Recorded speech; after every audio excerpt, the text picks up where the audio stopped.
incredible, you know, and you get to know these people quite well after 60, 21-hour days. Yeah, and you knew most of them to begin with. Yeah, but a lot of the actors I didn't. Yeah. You know. Yeah. Okay.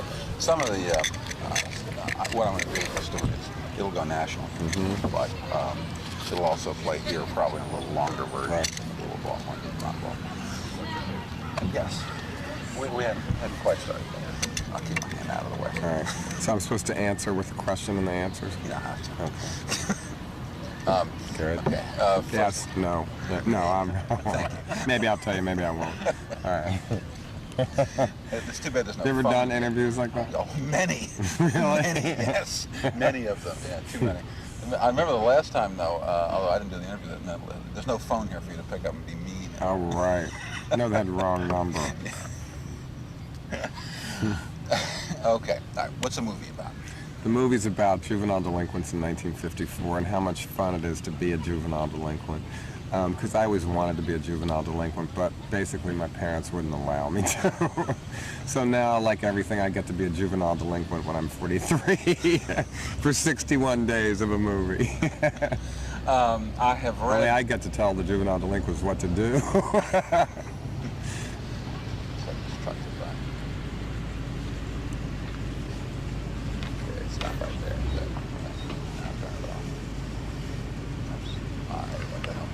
Sorry.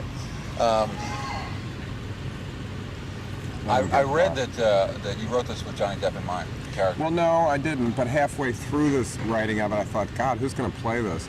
So I went out like a child molester and bought like $30 worth of teen magazines. I was so mortified, standing there by myself buying these teen magazines. And I saw him and I read about him and I just thought he would be the best, you know. And then I knew that he was a good actor, too. And so I contacted him halfway through writing it, and we talked, and then he said he was very interested, and then I sent him the script, and then we had our Hollywood meeting, and we really got along. So, he had a lot of other offers too, so he picked ours, you know, which was great. You know, it was. I think he's great in it. I think Johnny's going to be a huge, huge star. I'm not saying necessarily from this film, but I think he's got that thing that it takes, and so few people have. I mean, in this he sort of plays like a young rockabilly juvenile delinquent guy, but he plays it, I think, with a lot of charm, shall we say. Does he require a lot of direction from you? Johnny, he got it, you know, he got the script. So, I mean, I certainly direct him, but Johnny knew how to play this part. I mean, on the first read-through, he did it very, very well. So it's not like... and I could tell by our meetings that he had the kind of sense of humor where he would know how I would want him to play this from the dialogue. So that's why we had a good rapport right from the beginning. He wasn't humor impaired, he wasn't a brat packer. He didn't take himself too seriously. And I think Johnny actually was very brave to do this movie because, you know, he had a lot more... I'll start over on that one.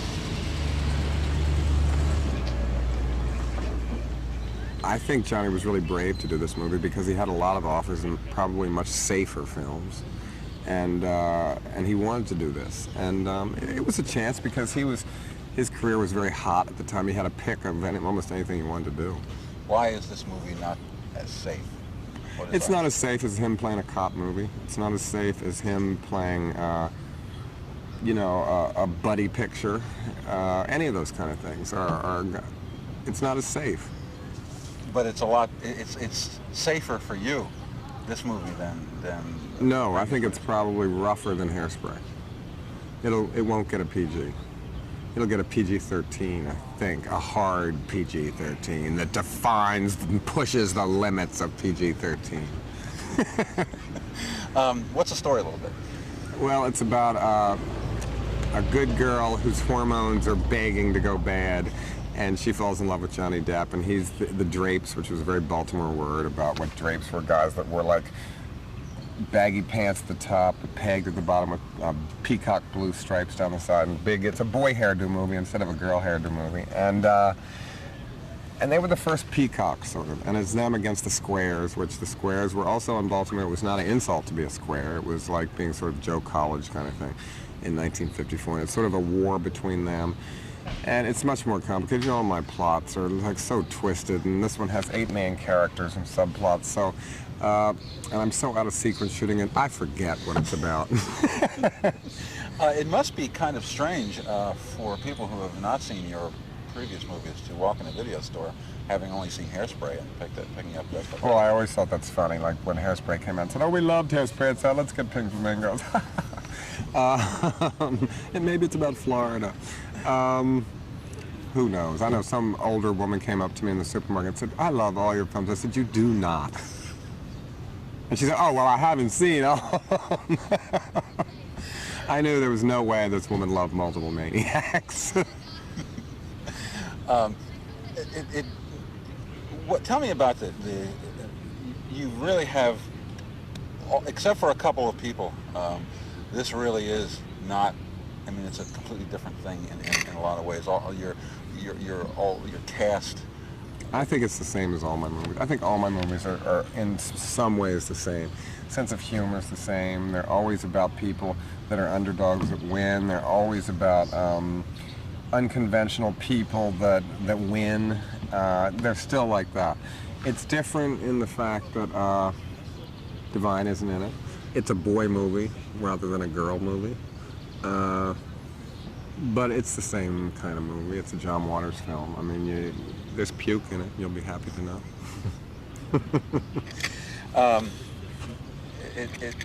It must be really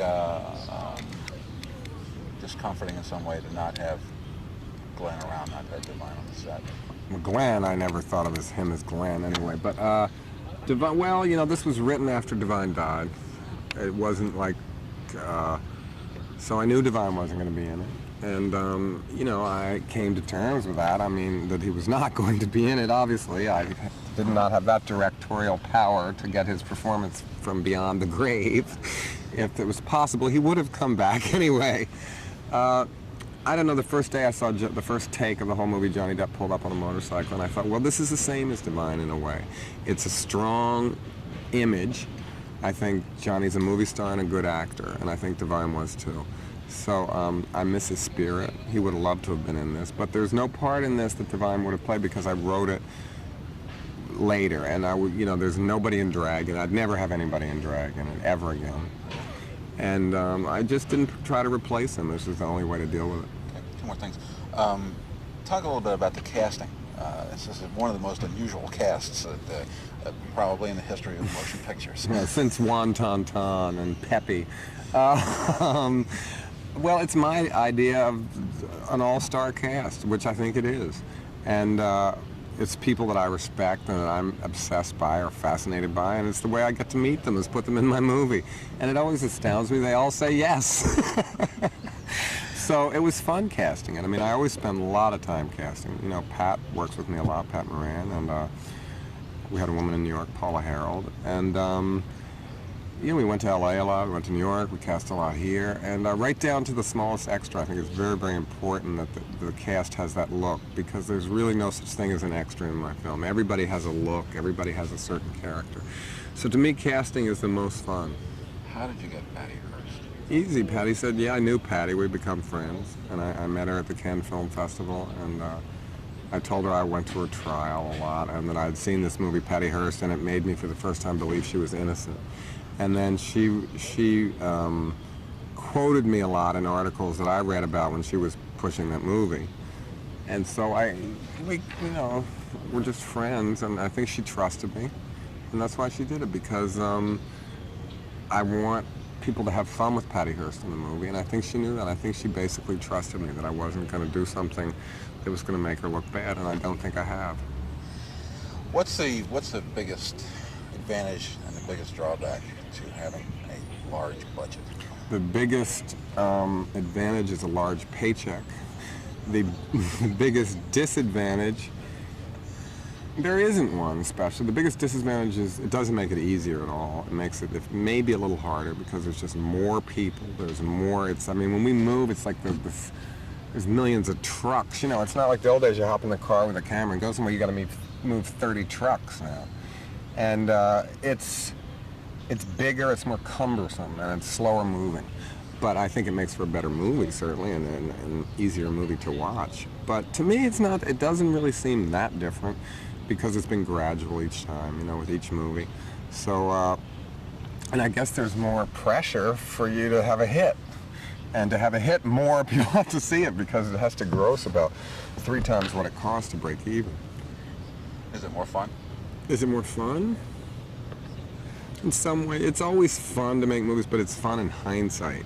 Because when you're working on it, it's like such hard work, and it's like pulling your hair out, and it's raining, oh God. It's fun, yeah, but it's work. And I guess the most fun about it is thinking about it when it's over. But we've certainly had fun making it. I mean, there's been some wonderful times that I wish I could tell you that I can't. Okay, just talk a little bit about the scene we're gonna be. This is today. It's a juvenile delinquent swim club takes place at, and this is the headquarters of it, and it's run by Johnny Depp's grandmother, who's played by Susan Terrell, who sort of like has a hot car ring and sells stolen hubcaps. And so this is where they live. This is their home. And what happens in this scene that you're shooting today? This is where Johnny's coming home, and the kids come running out. Pepper, who's played by Ricky Lake, has 2 illegitimate kids, and Iggy Pop, who's Johnny Depp's stepfather, in it. We're just sort of introducing the family. This is in the beginning of the movie, this scene. So you're just sort of seeing them come home. This is the first time you've seen their house, and they go inside, and there's hidden a secret clubhouse in there where walls spin around and everything. Of course, it's not really in there. It's in another set in a warehouse. When do you expect the movie to be released? I'm not sure exactly. I think probably no earlier than March. Probably March, April. Big release, lots of theaters. Who knows? You know, I hope so. I mean, that's the plan. But you know, they do all this marketing and all these test screenings, which are really frightening. I've been through it before with Hairspray, and so they go through all that stuff. But I've liked their ad campaigns I've seen so far. I mean, they've been, you know, hey, we have Universal. You know, it's, Does that mean you're going to be on the tour? On the tour? Well, it's great this time. I have all these. Oh, I mean the Universal tour, right? Yeah, they could have us in a little dingy corner, right? After the earthquake, right when you're by the exit when you're leaving. What the hell was I going to ask you? I don't remember. So you're going to wrap up. You've had some problems with rain. Yeah, but we've only, as much as it rained, we really only lost 3 hours one night, where we had to go home. So what are these Hollywood meetings really like? What goes on in Hollywood meetings? And Hollywood meetings they're important. That's when the deal happens, if it's going to happen or not. Brian Grazer from Imagine Films read the script in the morning and said yes that morning, which is amazing. It used to take me a year of going out with people asking them for money. What happens in them is which kind of meeting? With actors, see, if actors reach a certain level of stardom, they don't read for you. Their agents won't let you read because they figure you know that they're a good actor. So you just have this meeting, you sort of size each other up. And that's why I hired Polly Bergen, because she was so great at the meeting. She bought pictures of herself from the 50s advertisements, and she had a great sense of humor. And I check them out to see if they're humor impaired, because if they're too serious, they ain't gonna fit in a John Waters movie, and I'll kill them by the end of 3 months. So basically, that's what you settle at meetings. And I'm sure they want to see if I'm drooling or, you know, see if I'm completely insane. So that's what to just check each other out, I think, is basically what it is. But with producers, the Hollywood meetings are totally different. I mean, they're like, well, I don't have to do that thing because the agents do all that kind of stuff. So I don't have to talk about money anymore. I don't have to do those battles, and the agents do, and they love nothing more than doing that. So, so that's what happens on them. With the producers, when you pitch the movie, you go and you have 20 minutes to go in and tell the story. So it's the ultimate door-to-door salesman, basically. You have to be a salesman, and all the the comedy clubs and college lectures I've done really helped me prepare for that. It's just another stand-up routine for 15 minutes, basically. All right. Oh, great. Okay. Perfect. Thank you. Good. Yeah.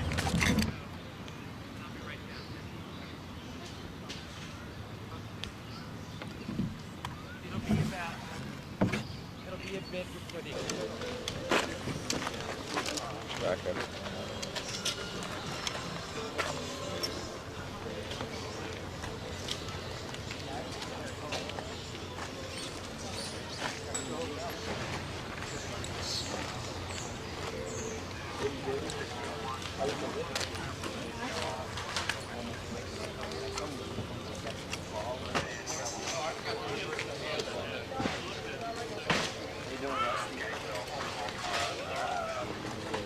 Is that green or what? How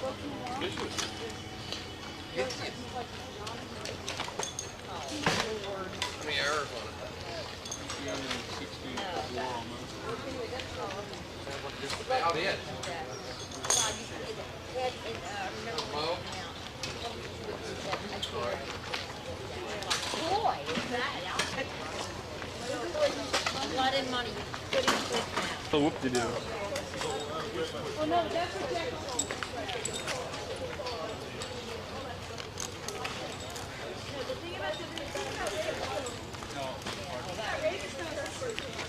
Edgar, you want like this 8-footer up there? get up there and adjust it. Okay. I was going to start it right now, as a matter of fact. You want to go through some more what I have to put on it, other than what I have already.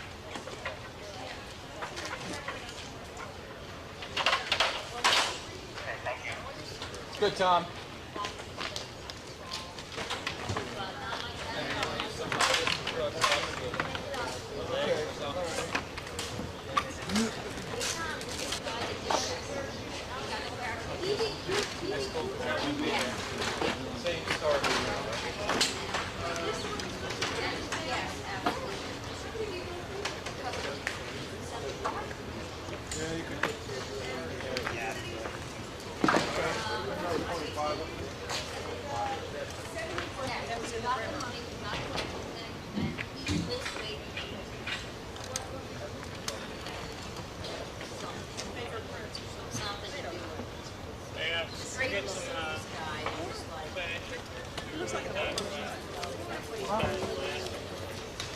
Probably Elvis too.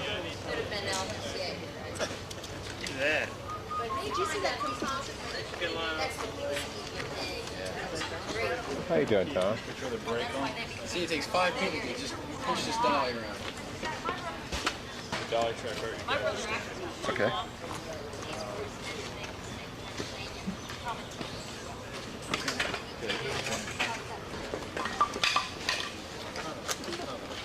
Pull that end of the track over so we'll send it over the mark again, please. Okay, which way? Oh, so you send it over the mark. There it is.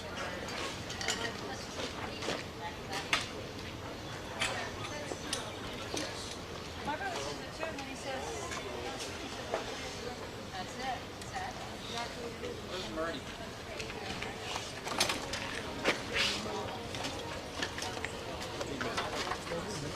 Hang on a second.